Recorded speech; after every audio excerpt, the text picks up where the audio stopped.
Yeah, and suddenly they're just accessed and opened up, and Steve's like, okay, this is what we've been training for, let's go do it. Oh, what, that's it? Oh, sweet, violence! I can do violence!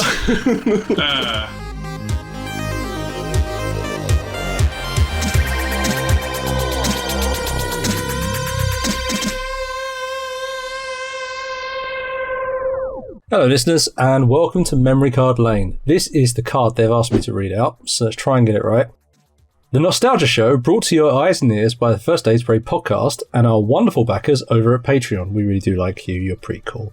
To find out more, visit patreon.com/FASprayPod. In this bonus episode, we are, it says blank. Now, there's a really interesting question here. We are basically three completely random people who are going to talk at length about a really cool game called Pilotwings that came out on the SNES. Now, as a heads up to everybody, I'm going to say nice things. I have no idea where Jordan's coming from, and Steve's going to crap all over this thing because he's not very good at it. And I'm sure Steve will jump into that and say that I'm wrong. But, I just want to get ahead of the game here by setting everyone's expectations. Like, any good sort of abstract should have. Anyway, apparently I'm your host Sherwin, which is a meandering sort of mess of a thing, but that's me. And joining me for this is none other than... Let's do Steve first. Go, Steve, say something clever. It's me, Steve. Hi, I've just game overed again. Perfect. And then the really cool person in the room, Jordan. Hi, folks. There you go. See, I told you I could do the intro. That was pretty cool, right? We got there. It was sufficient. I will give it an A star. You passed. Fair enough. But unfortunately, you f***ed on the hang gliding and the parachuting. So This all stays in, including I accidentally didn't delete bonus from the bonus episode. See, this is the problem. I'm like Ron Burgundy. That I'll read whatever they ask me to say. I'm Sherwin. That's how that works. So anyway, right, so let us talk about Pilotwings. What is Pilotwings? Now, I'm guessing if you've clicked on this thing, you know what Pilotwings is, but I will now indulge you if you don't. And if not, then take you down nostalgia while I talk to you about Pilotwings. Pilotwings was a game which I thought, before we actually did this, was a release title for the SNES, or the Super Famicom, based on where you were. I don't think it was in Japan. It sounds like it was in America, from what I can see. But basically, this is one of those, it's an early SNES game, either way, and you play someone who's learning to fly. You get to go to flight simulation school somewhere in this selection of completely random islands in the middle of nowhere with nothing else on the horizon. You're going to meet four wacky kids who are going to teach you how to do this, that go all the way from the quite nice and friendly Tony, all the way through to Lance, who looks completely and totally sunburnt. He's got the sort of demeanour of an average geography teacher.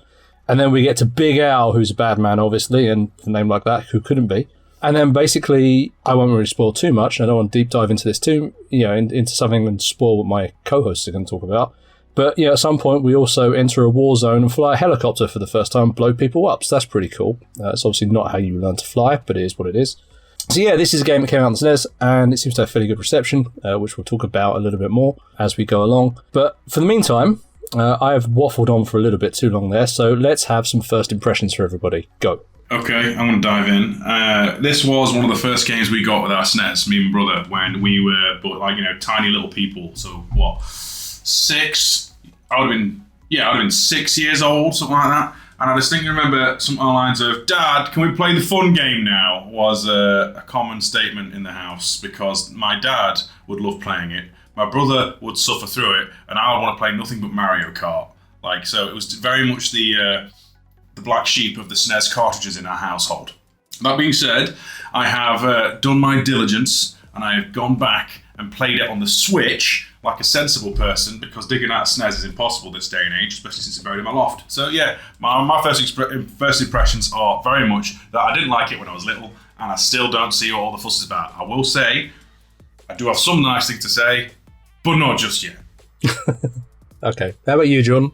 Well, this is pretty much my first time properly playing it. I know about Pilotwings. It's obviously one of those games that always ends up on the retro catalogs that Nintendo puts out. I think it's on just about every service or mini console that they've released. I'm actually more familiar with Pilotwings 64, at least going into this episode. So when I actually sat down and played Pilotwings for the SNES, I was like, oh, I see, it's Pilotwings again. And it was it's pretty fun. Overall, it is a game that you get the taste of quite quickly. You know exactly what you're in for the most part. So it's a real kind of Marmite experience up front.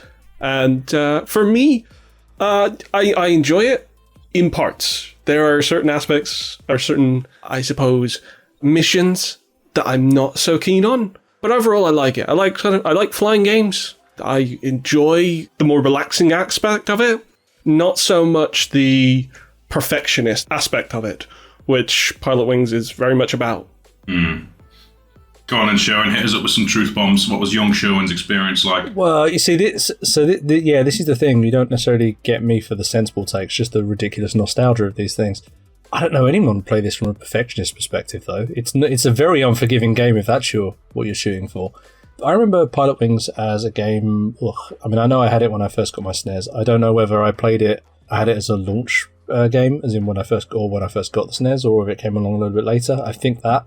But I remember being much like a nice chilled game that I play every so often and lose myself in. But my memories more come from actually playing it on various different other consoles of Nintendo's back catalogue, which I just generally would get that as part of something or other, or for not much money, and then just play it every so often because it was just a nice sort of low-key kind of experience.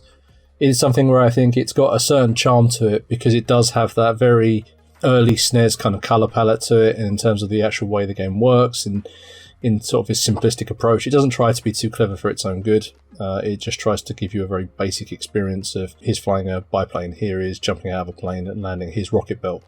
And I'm sure we're going to talk about those different things afterwards. And I think it does that in a way that's quite endearing. I think it's very... I have a lot of nostalgia for this one because it is just a nice, simple kind of game which feels like it's from a simpler time, really, when video games didn't necessarily have to do a lot of the legwork they do now to justify why people should get them. Really? Okay. Interesting. Go on, Steve. Hit me out with some facts. I was like, is it just me? Like, I don't want to like jump in and like claim things, but am I the only thing that's insufferable to control? I can appreciate so many things about this game, but controlling it, I just want to eat the Switch. SNES pad or whatever in this case. Because, my God, like trying to get a hang glider or the parachute stuff to maneuver in any direction other than the wrong one seems to be some kind of god tier challenge, at least for my, I could play Elden Ring and have a fun, relaxing time. You put me on Pilotwings, I want to literally headbutt the flipping thing. Ooh. Well, I guess I know what kind of birthday cake to get you next time. A lovely Switch-shaped birthday cake. So just quickly, everybody, welcome to the gameplay section of this podcast. Okay, so now we're into this bit. Steve, why don't you tell us more about what the experience of Pilotwings is then? Okay, right. So, gameplay-wise, normally you get thrown a lesson by one of your 4 charming tutors, which is fly a plane, and parachute, and skydive, and use a rocket belt, and any form of these you can do. However well you do on these individual exams, build up a score, and that lets you move on to the next tier of challenges, right? Which is fine and dandy. If 2 of them aren't dead ringers and going to completely shatter your entire playthrough. The only way I got anywhere on this game is literally by using bonus stages, which requires landing in particular specific things on the easier challenges. So if I can't fly a plane for diddly, if I can at least land my rocket belter guy onto the right spot, I then can go and do a bonus stage where I'm flying with wings in my arms. It's frustrating because I wish it wasn't a case of you get one go at these things and then you're if you can't just retry. You have to retry every single lesson. Because say you've got like one lesson you're ace at and you think, right, I'll leave that one till last, I'll do the hard ones first. And then you get through the hard ones and then all of a sudden you flub it on the one you're good at. It means you have to do the whole thing again and again and again. Which, right, okay, adds to replay value. But in this day and age, perhaps maybe a little bit more concern into making it so it's not insufferable at the same time would be nice. Like, it's like having to redo an entire level. Like, imagine a Mario, say you die just before you fight Bowser in like the first castle stage or whatever, and then having to play the entire world again. That's what it feels like. Constantly retreading the same steps day after day after day. I was just going to say, that sounds exactly like early Nintendo design philosophy. Our princess is in another castle. Yeah, but normally at the end of if you die on Bowser stage, you go back to the start of that level, not have to go 4 levels back. Or however many levels back. Fair. And that's the bit that really winds me up. Yeah, I am inclined to agree on this because I think it's the one thing that kind of stops it from being more enjoyable, it's just a bit draining because I find that with Pilotwings, there are certain objectives that you can do in like half a minute. And then there are others where you feel like you're maybe retrying them for 20 minutes. And while that can be fun, like once you finally do it, you're like, oh, thank goodness it's done. You can still just have like that one flaw that can undo what could be 30 minutes of trying again and again and again. I mean, there is a slight reprieve that there's a password system, so it's not like you have to do the whole game again. Still, it's a little bit frustrating, and I found that my experience of using save states at the beginning of a stretch of objectives... Wait, you can save state on the Switch? Yeah. Oh my god. Oh my god. No, I did it. All right, cancel the podcast. Steve's going to go play it again with save states. No. Yeah. This has been wonderful for Steve learning this in real time.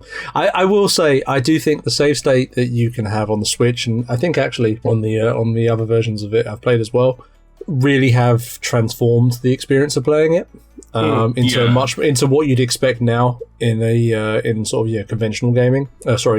Contemporary gaming versus what you had back in the days of the SNES. See, that would have probably like completely redefined my experience, because I was playing it legit like how it would have been on the SNES, as in, right, you've messed up on this one test, you're doing all 4 of them again. Good luck. Well, Steve, thank you for your service, at least. I like the authenticity of that. That's great. You know, we just got another perspective to add to this. I mean, if you want advice on picking up Pilotwings now, I would probably use save states, not all the time, but just enough that you would sort of introduce it in. In a modern game, you'd get the chance to retry that objective rather than having to redo the whole mission. Oh my god! You're playing on easy mode. Yeah, I was playing on Iron Man difficulty, like... SNES Online also does have rewind, but I would not recommend that. I would not recommend that, because if you're really bad at a particular level, like I was with Hang Glider, I would just rewind every few seconds, and I'd still end up going in the water, and going in the water, and going in the water again and again and again. So these fancy emulation features, I did not have a merry diddly clue, because I don't really use the Switch, so...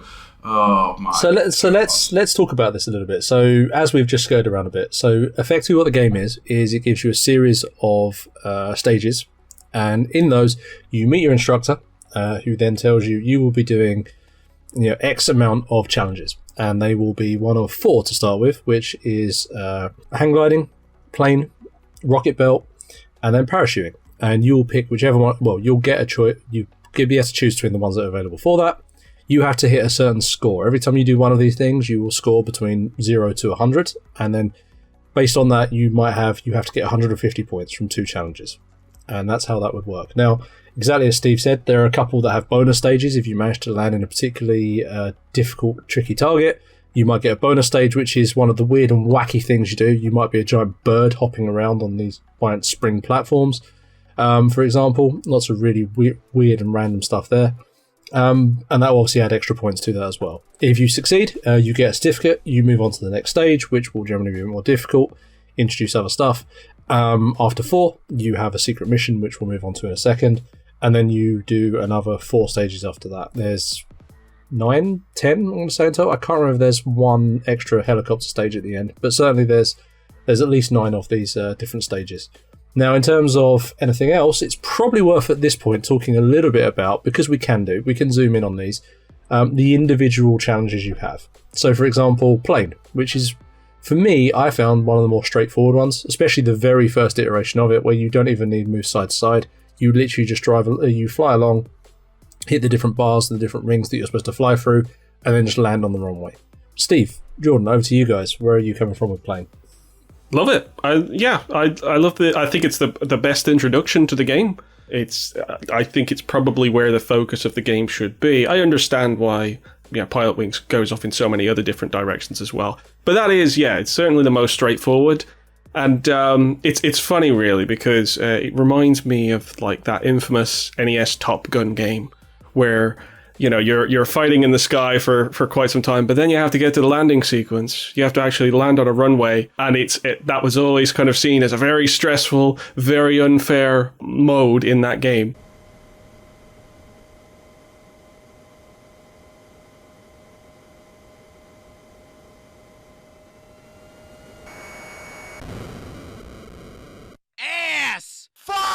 And that's not the case here. Like, landing is pretty stress-free in Pilotwings. Even when I was like first starting out and getting used to the sort of more tappy controls, like, having to tap the D-pad rather than, say, using the D-pad in more of an analog stick fashion, I still found it, really quite sort of pleasant. They really nailed playing controls quite early on.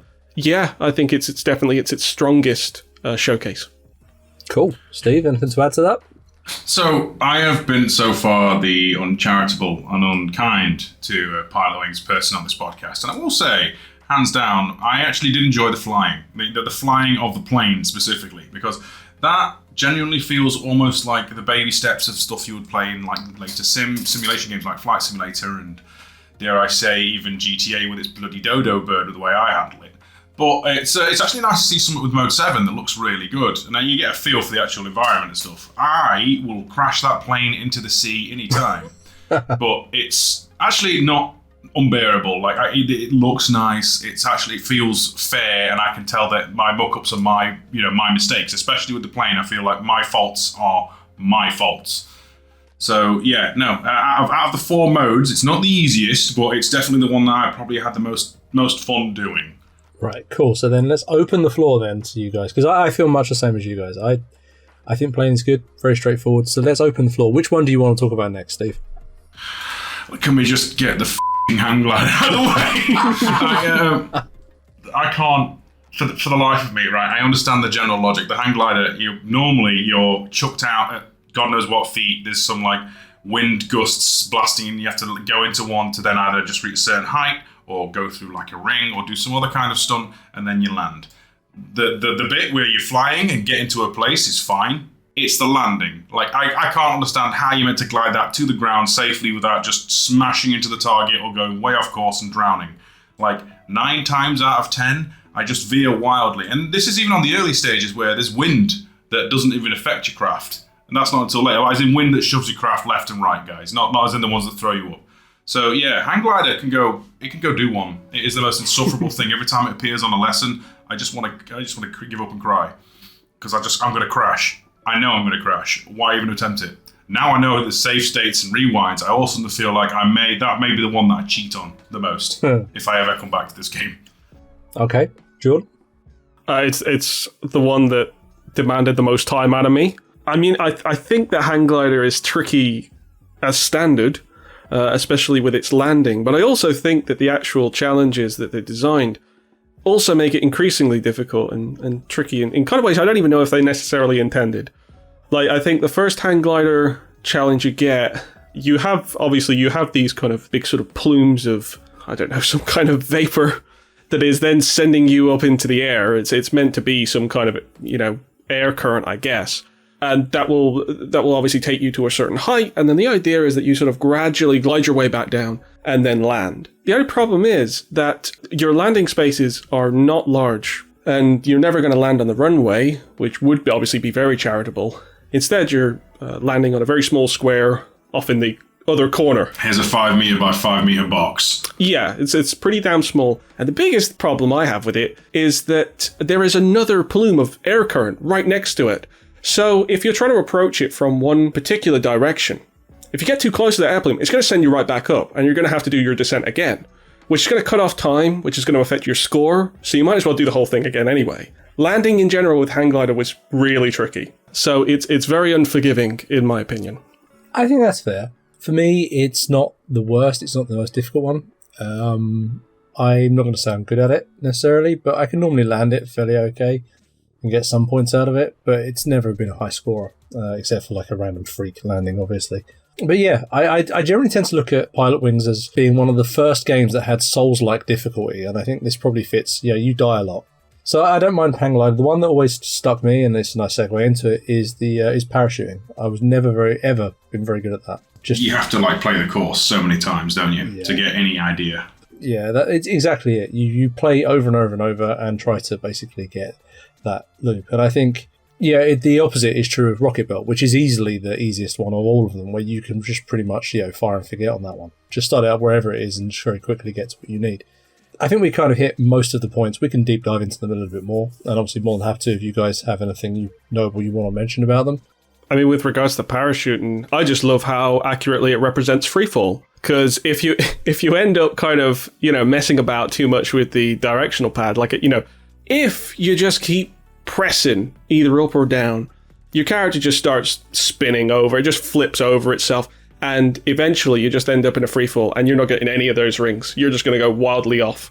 And I do like how realistic that is. Because when if you are doing a skydive and you're in freefall, it is pretty scary. And they capture that essence in Pilotwings. They captured it, damn it. In Mode 7, they did it.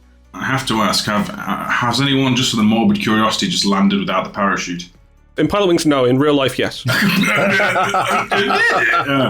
Okay. I agree. I was unfortunately one of those that was, at least early on, not realising that, you don't hold it, you tap. So for the longest time, my parachuting experience was, oh God, I'm veered off course. Oh God, and now I'm drowning in the sea. The only real indication that the game gives you that you probably should be tapping is, I think if you leave it on the start screen long enough, you'll see a demonstration of flight, and it will show a D-pad in the corner, and it will show you, and the buttons, and it will show you what the controller is, the computer is doing to control the flight. And you'll see it's doing little taps. It's not doing any kind of longer presses or anything like that, like you would see in a platformer. It's little taps. But I wonder what it was like, when you first get it, sort of like maybe at launch or relatively soon after it came out. Was that the approach that you went with? That you just sort of looked at the D-pad and you said, oh, I've got to tap this, rather than sort of press it, like most things, I've got to tap it. I've got to be very gradual and careful with it. Was that the case? It was. I think something that I appreciate the most about Pilotwings is that you need patience to play it. It is a game where it is something where you are going to try something a few different times to kind of hit it right, but not even just that. It's more so much, it is subtle adjustments, it is small micro fixes for things. It is sort of looking at your course and making intelligent decisions about where you want to go or how you want to land or whatever else, rather than kind of, when you're flying that plane, you are not swinging it around all over the place like you're in a dogfight. You are sort of, going up and down, you're adjusting your speed carefully, and then trying to line up how to land. You get points for, obviously going in the correct trajectory and the correct speed and so on. And it's the same exactly as you've just mentioned about the sort of, parachuting. And the same again about the hang glide. In fact, all of it. With perhaps exception of Rocket Bell, which even then you are doing in small controlled thrusts rather than anything too much. So I think that generally tends to be one of the things I appreciate the most about it. And that's why I'd say it's chilled. It's a more relaxed experience. I'm not hammering away at the buttons to achieve something on this. I think what you guys are saying may be giving me a moderate epiphany in the fact that I am very much a jump in gung-ho kind of person, at least in most video games I've played, unless it's something which I've set down and right, I need to think on this, like say XCOM or something tactical, and therefore I am smashing myself against a brick wall trying to be fast, reckless and cool, and all I'm doing is drowning myself over and over again, and it's soured my experience like you wouldn't believe. Particularly parachuting and hang gliding, it was torture for me. But that being said, Rocket Bell. So you're saying it's the easiest one showing. It's also probably the most fun. Well, maybe I could. I prefer the plane, but I can see why most people would see it's the most fun. It's the most not a flight sim style toy of the game, besides the bonus mini games. Would you say? Yeah, I think so. I mean, Rocket Belt lets you have all the fun of Rocket Belt without setting fire to your legs, which is undoubtedly what it would do if this was real life. That and the tasks are normally really simple. Like you got to go jump through a beam or jump through a hoop or whatever. Yeah, and it's just three of them. Just keep tapping your thrusters to keep a gentle, steady height, and then land on the place. And if you're feeling particularly brazen, land on your starting zone so you can play as a Birdman. It's the safest one to land in, which is probably why it's the strongest. Yeah, it's goofy fun, which is more than I could say for some of the others. So we've kind of touched on the gameplay, I think, a bit, unless you guys feel you had too much to add there. So possibly worth talking a little bit about perhaps the audio for it. Musically, it's mostly not Koji Kondo for this, is it? It's one of the other Nintendo composers, and it shows, not a negative way. It feels like you're playing a game show half the time, except for the serious secret mission. It's got a very charming wistfulness to it, which I'm not against. It's Nintendo's brand, isn't it?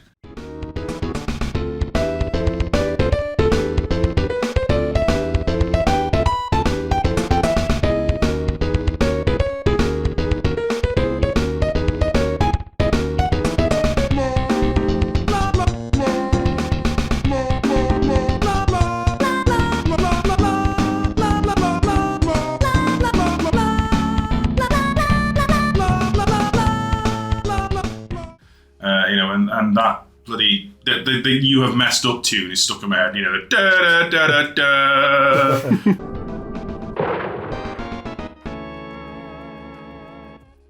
And the weird, like, almost sounds like someone's just going ba ba ba ba when you're doing the rocket belt. So yeah, there's some nice tunes. Nothing to like say is going to set the world on fire, but I think the music's okay. Sound effects, it's early SNES, so your mileage may vary. For me, it's a game which, if you're to look at judging that, it's a solid 5 out of 10. It just does the job it needs to do. There's nothing spectacular about it. There's nothing really bad about it. It's just in the middle, isn't it? Jordan? Yeah, I quite enjoyed Pilotwings soundtrack. As I say, it came from Pilotwings 64, and I really have a soft spot for the soundtrack of Pilotwings 64. This is definitely a bit more sort of funky. And ironically, I don't exactly know the names of the tracks. Ironically, the hang glider theme is probably my favourite.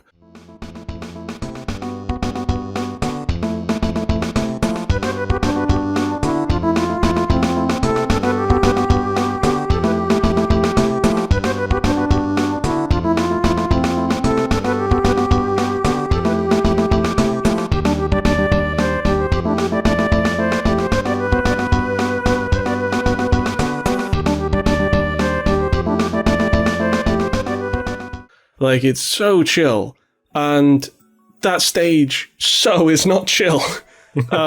So it was nice. It was a bit of a reprieve for that objective, that it actually had some nice music to listen to, because goodness me, did I listen to it a lot. Yeah, I think that's the key thing, isn't it? Considering that you are going to listen to these tracks quite an awful lot, they're definitely inoffensive. They are just smooth, is the nicest way of saying it. They're just nice. I don't also call them muzak, but they kind of are. They kind of just float around the background, and they fit it. They make you feel like you're lofting in the air, or you're kind of just, quite a chilled pace at going over a few things. And if you're just tapping the controls and feeling like you're seeing off in the horizon as you are 500 feet in the air, that's kind of weird. It kind of fits for me. Can I just lean on my my Nintendo playing friends here? Did Pilotwings ever get any representation in the Smash Brothers games, like musically? Yes. Okay. I know it got like stickers and things. It got stages. Oh, okay. You have at least 2 stages. You have one which is based on Pilotwings Resort, which is the Woohoo Island, and then you've got the original sort of like Mode 7 map. I don't know if that... I think that was originally just exclusive to the 3DS version, but I'm pretty sure it's made it to the Switch version now. Obviously, as usual with Smash Bros., there's some wonderful arrangements of some Pilotwings music in there. Definitely represented. Although the original Pilotwings gets recognised, but Pilotwings 64 for some reason doesn't even get a release these days. So I don't know what's exactly up with that. Maybe a different developer worked on that. But yeah, the original Pilotwings especially still gets lots of love, and shows up in Smash Brothers, and it's probably still some merch being made for it these days. My next question, does Big Al become an assist trophy, specifically to yell at people off the screen and judge how badly they fly off into oblivion? I can't answer this because I didn't even know it was in the game. I never got to a bonus stage. I didn't even know there were bonus stages. I say Big Al's the big scary senior trainer, and it's just like his death glare with the sunglasses made. It's intimidating even now for these like almost Ace Attorney character portraits. Just like it's not a bonus. It's not like a bonus character you play as then. No. It's just this big dude with glasses. Yeah. Okay, we'll cut that bit out then. I mean, rules of Sherwin's podcast is it gets left in, I believe. Yeah, pretty much. I mean, yeah, we are all fire from the hip on this stuff. I mean, well, when I'm editing it, I will leave the room for about 2 minutes. If that piece of audio is somehow deleted, then I guess the wind did it. I don't know. Who knows? Maybe we didn't get it recorded. I was feeling that this is going... I'm feeling far too conventional at this point. I am slightly worried about myself. So let's quickly move on. Can we get to what I really feel like you want to get to? And that is the swerve of this game. You're getting your pilot license. It's all happy and nice. And then all of a sudden, war is broken out. Go on, Sharon, tell us about this. So basically, and here's the setup, and a lot of this game is the dialogue between the instructors and you. And when I say dialogue between the instructors and you, it's just the instructors having a go at you when you fail things, or telling you that they don't think you can succeed, because that's the kind of pep talks you want. Now, what's really impressive is after you've struggled through 4 levels of this, and even Big Al and his obnoxious challenges, you kind of get to a stage where, yeah, I've got my license. And at that point, for some reason that is not terribly clear and not really well defined, but that's part of the charm, your instructors are all kidnapped and dragged off to some random island, once more in the middle of nowhere. You seem to be in the Pacific on a series of islands in this game. And of course, the only person that's available to go save them is you. They put you in a helicopter. Hey, you've never flown one of those before, but you can learn on the job. And they tell you to go blow up innocent people on an island who are shooting at you, which I'm not even sure they're shooting at you as much as just firing balloons up in the air. Like, you could be attacking a party island for all I know. But you do blow them up with your helicopter, and eventually you can land, and then your instructors celebrate this fact by walking incredibly slowly towards your craft as you invade another country's sovereign airspace. And then you kind of get to fly home and have a saved day. And your reward is, they say, fantastic, now we're going to be horrible to you again for another 4 stages, while you earn even more your certificates, which, are pretty pointless. I love the fact that the big lore reveal of Pilotwings is you've actually been training for a paramilitary terrorist group the entire time and not realised it. You're with these instructors, you're doing charming lessons, and then all of a sudden, oh yeah, your instructors are in foreign territory, invade, take them back, strike back. So yeah, you've been radicalised, you didn't even know it. All you thought you were doing is jumping balloons. It does make me wonder whether the engine was first built for like some sort of Rebel Alliance Star Wars sort of game, and then they just expanded it out. Like, originally that plane was actually a TIE fighter. It's like, I think it's before Desert Strike as well, so it's kind of neat in that regard. The whole helicopter going and smashing stuff. I actually do think it looks really cool. Do I, as heck, think I'm any good at it? But because it's like invisible turrets and stuff like that, isn't it? Well, you just carpet bomb the forest, don't you? Like the true hero, you would. Yeah, it's a nice palate cleansing reward, I do admit. And I have been not kind to Pilotwings. I'll fully concede that it is fun to blow up squares. I love the idea of death from above being such a nice palate cleanser. It is from f***ing hand gliding, John. I've been doing this like lovely sort of rocket belt mission. You know what I really need? Napalm. Smash cut to the A-team with, I love it when a plan comes together. It's so jarring because it really does sort of like turn on a dime. You're getting into an aircraft that has weapons. You have permission to kill. Go for it, man. And so you're kind of sitting there, and I feel like there's kind of ridiculous plots in films where it'll be just like some high schooler who's just get plucked into an adventure and now they're in the middle of a space war. I felt like when I was in that helicopter, I was like, but I don't know how to shoot. I'm just a kid. Ender's Game, eat your heart out. Exactly. It's like, it's Ender's Game, but like a fraction of the time devoted to it. Just get straight to the killing. But I'm so shocked that sort of like a Nintendo game is sort of built like this. That it's just got this kind of out of nowhere, almost genre shift.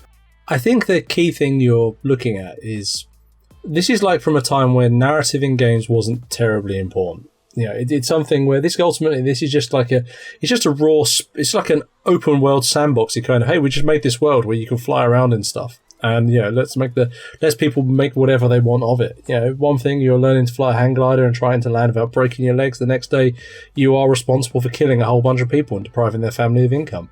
Like, that's just what this game is. It's what it brings to the table. And I think, it's just welcome to Pilotwings. It's a mixed bag.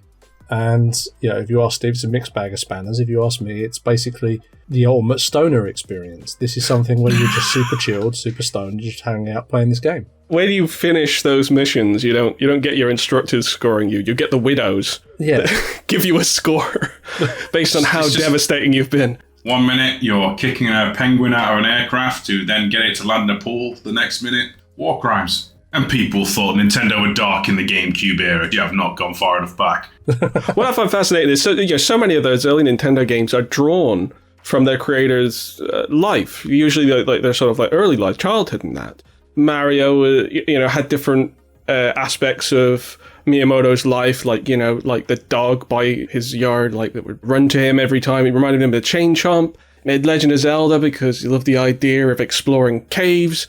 Pokemon, it was based on the idea of bug collecting and stuff like that. Whose life was this based on? It's like the guy in the office, like the Nam vet, who was just really shuddering whenever the telephone rang or anything happened, and just used to occasionally dive under their desk. That's the person they looked at. Hey, John, we need a bonus stage for our flight sim game with the Mode 7. Can you think of anything? For you, Colonel? Yes. No, this isn't war, John. First blood's over. First blood's over. It just literally just looks at you. There's your first blood, not me. And just slams the phone down. That's it. Oh, dear. Anyway, cool. Well, I feel like at this point we've possibly summed up Pilotwings really quite well. We could possibly talk about the visuals for it for a bit, but absolutely, it does what it says on the tin, really, for the most part. It's almost like your run-of-the-mill SNES game. It doesn't do anything terribly exciting. It doesn't, again, much like the audio, it fits what it needs to be. Well, no, let's be fair to it. I mean, it's a pretty early example of Mode 7 as well, and a pretty decent example too. I think it works really well without necessarily kind of being early. I mean, there's only so much that Mode 7 can do, but I think this is one of those examples where it works exceptionally well, because this just isn't a game that can exist on a 2D plane the way that it does in Pilotwings, and they were doing it years before they could do it, in polygons. That's at least a standout. It's very clean looking.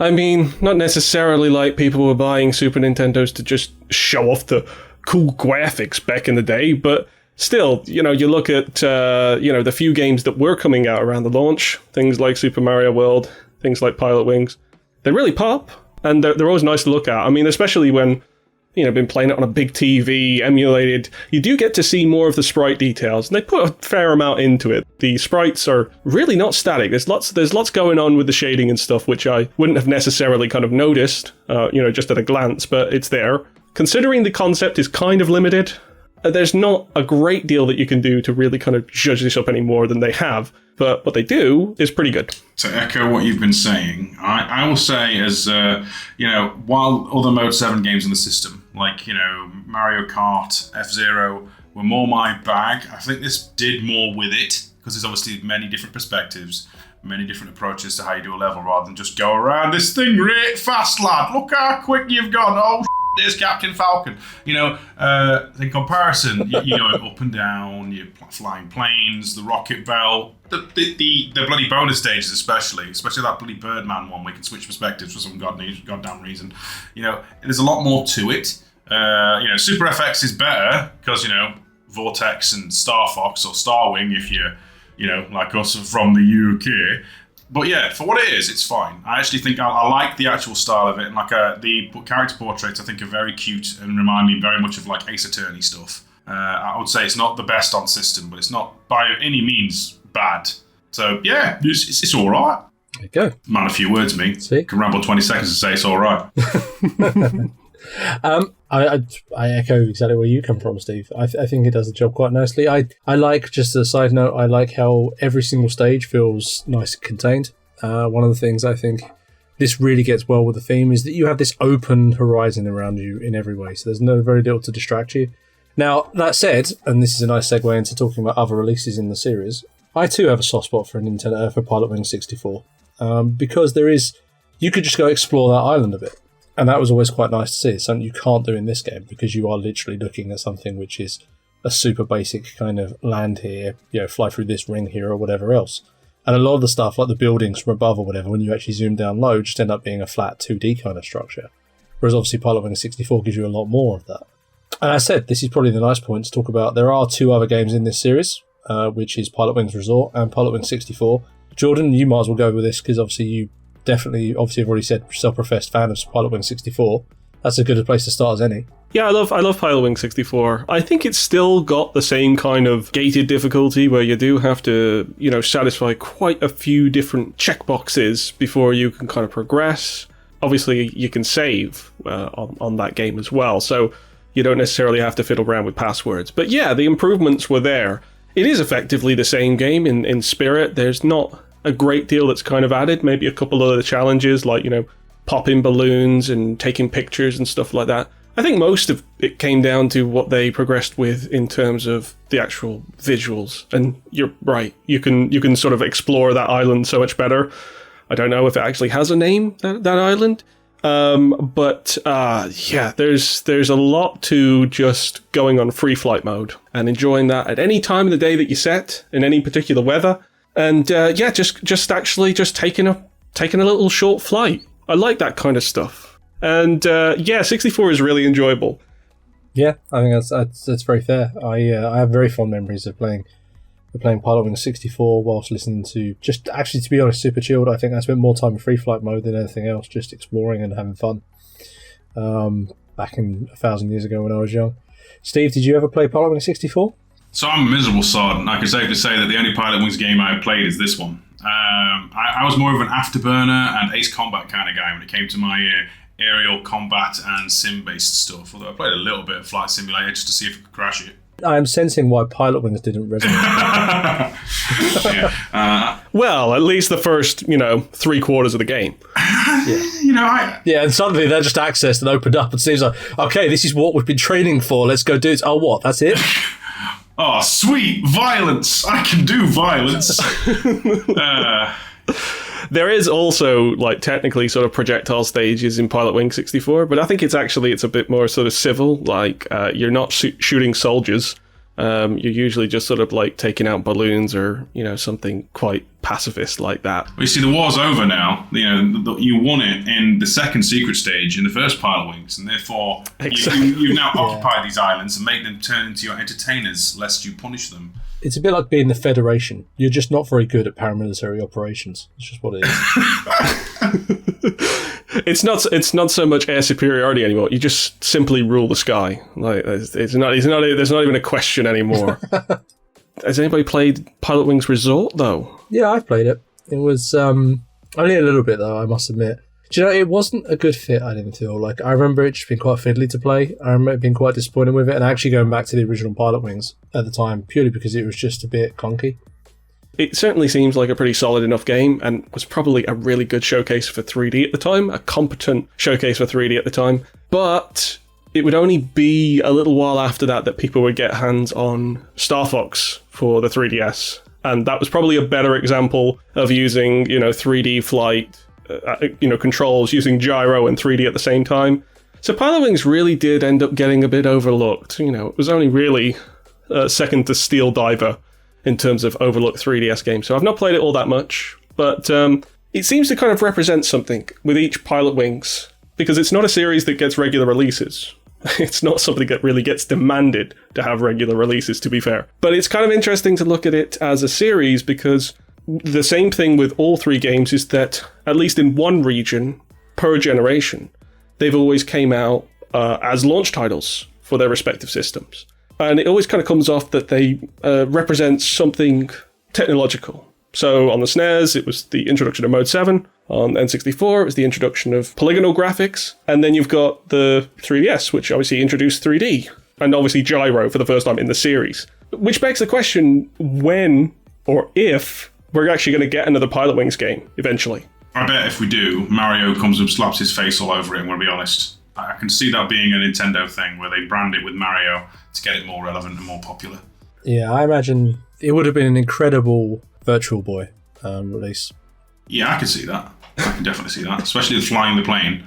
I would not have been surprised if there were actually plans for that originally drawn, because, yeah, I could definitely see that as well. I mean, in that respect, I feel like probably the only kind of viable release that Pilotwings might get now is if Nintendo ever releases a full VR console, because that's really kind of the final frontier, as it were, for Pilotwings, I guess.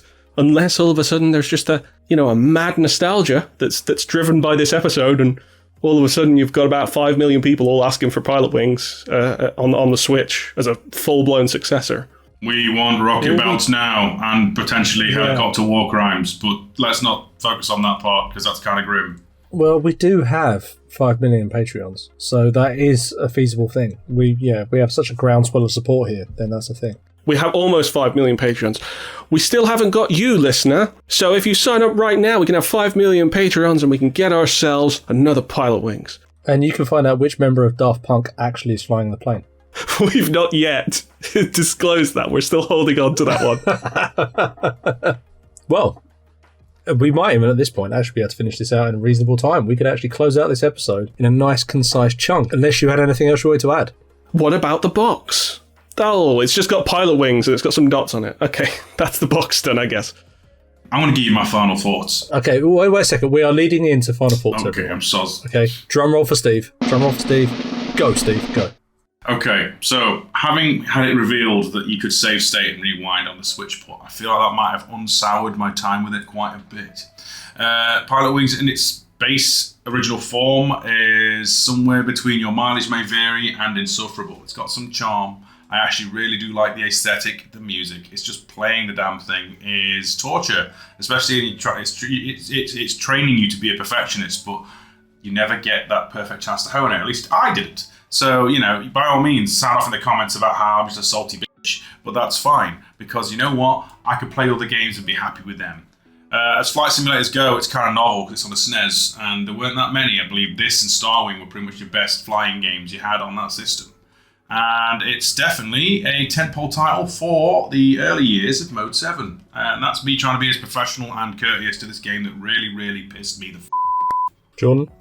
Yeah, it's a nice little game to jump into. It kind of reminds me a little bit like Pokemon Snap. It doesn't take up too much of your time, doesn't demand too much of your time, and you get a flavour very quickly. So it's worth checking out. But yes, definitely use save states to a degree. Don't abuse them, but just to kind of maybe get you past some of those more sort of tricky spaces. But who knows? Maybe you're better than us. You probably are better than us. So I would say definitely get to the part where you get the attack helicopter, because I feel like that you need to kind of experience that. You need to kind of remember what you've been doing for the last half an hour to an hour, and then all of a sudden you're shooting up forests. It's quite bizarre, and it does make all the missed landings and hang glider worth it. So I like it. I like its legacy as a Super Nintendo title. I kind of like it as a sort of more niche Nintendo title, and yeah, glad I tried it out. And this was one of my games. As such, I'm going to have a fairly positive outlook for it. I think this is a nice slab of lost nostalgia, to be honest. This is a kind of a fun, old-school game that I just remember from my youth, and I think it's super chilled and super relaxing. It's just a nice experience. It can be quite punishing in places. It can be something where it's got a very much old school... I mean, I could easily see this as an arcade machine that just steals your money for trying to... for failing things. But, that's just, to a certain extent, that's part of its charm, I think. I definitely echo what Jordan is saying about save states. No one tells Steve how to do that, by the way. I think what's quite cool about them is, don't abuse that, because otherwise you will break the system. But otherwise, yeah, it's quite a fun game. And yeah, definitely in terms of the bonus stages of blowing things up with a helicopter, I mean, that's kind of fun. That's probably why a lot of games do that sort of stuff, to be honest. That's pretty cool. Most people who have Switches are just going to get it anyway if they're part of Nintendo's online service. So pretty good. That's going to lead us on to... Do we have an outro text? Jordan, do you want to put something out there, or should I just waffle on for a bit and make something there is no outro text, but of course we do have a wheel. Well, that's what I was getting at. So I don't know if you want to do the outro or you want to get to the we can wheel, totally do the outro, and we already are. All right, go ahead. Yeah, style, right? So there's a wheel. We spin the wheel. This is the part where we're going to now all pretend that we have a wheel in front of us, and we're going to add this post, but it's quite fun. Jordan does. Oh, Jordan, spin that wheel. Tell us the results, my friend. Okay. So first of all, we've still got 6 titles on the wheel. We've got Croc, Faxanadu, MechWarrior 2, Overblood. I'm waiting for it to slowly spin around so I can read it. Shadow Man, and finally we've got Bart's Nightmare. I did not know we had budget for a wheel. It's really exciting. Let's do this. We've got budget only for a wheel. It all goes into this, my friend. Oh, well, there you go. Let's do it.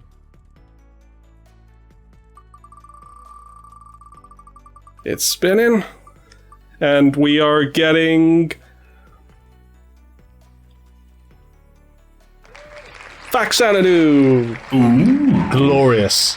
So if you felt I was particularly poor at hosting this one, then I'm afraid you're going to have to sit through another one of these. But yeah, hey ho, that's what it is.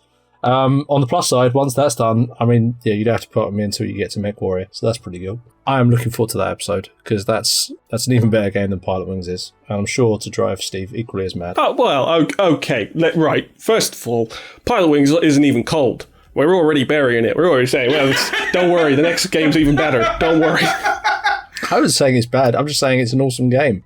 I'm looking forward to Faxanadu. Well, we better be opening that next episode with. So anyway, Faxanadu, otherwise known as the game that Pilotwings should have been.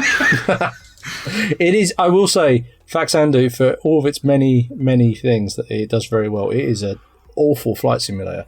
Oh, you hear that, Steve? You're looking forward to that. Oh, yeah. Fair enough. Anyway, we are definitely going off subject now and already talking about an entirely different game. Pilotwings is cool, go play it. And that's pretty much the outro, really, unless anyone wants to say anything else. Thanks for listening, everybody. And yeah, it's been a pleasure. As much as I really did not have a fun time with it, it's always fun to hang out with the guys and just, shoot the shit.